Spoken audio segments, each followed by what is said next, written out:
This is my car. It's not really a car, it's actually a 1995 Nissan hardbody pickup. I call it the King, because it's a king cab.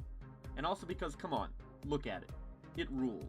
But if I were to ask any random person on the street, or anyone in my family, or my girlfriend, or even some of my closest friends, they'd probably all say the same thing. It's a piece of crap.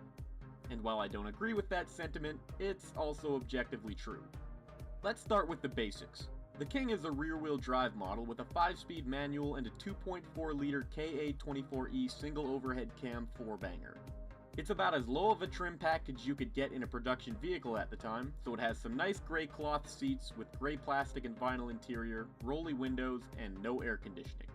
It's a little-known superleggera model that saves weight by replacing cumbersome steel with wooden planks and rust holes. It has a 3-inch lowering kit on it that I found in a junkyard with 16 by 8.5 steelies. It has trailer lights that I bought at a hardware store, complete with exposed wiring for the reverse lights I never bothered to hook up, and bungee cords holding all the wiring to the frame.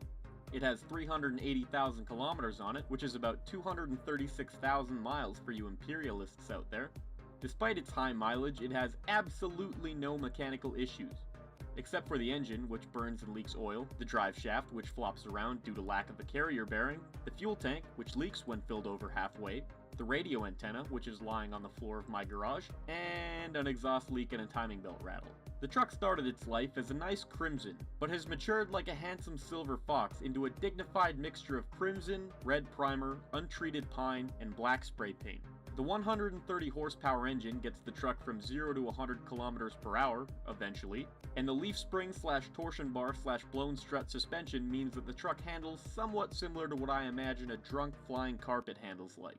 All said and done, despite being a rusty, sketchy, high-mileage cocktail of short-sighted engineering and suspiciously cheap building materials, the King has been a reliable daily driver for me the entire time that I've owned it, never quitting on me for even a second. Oh, and also the horn doesn't work.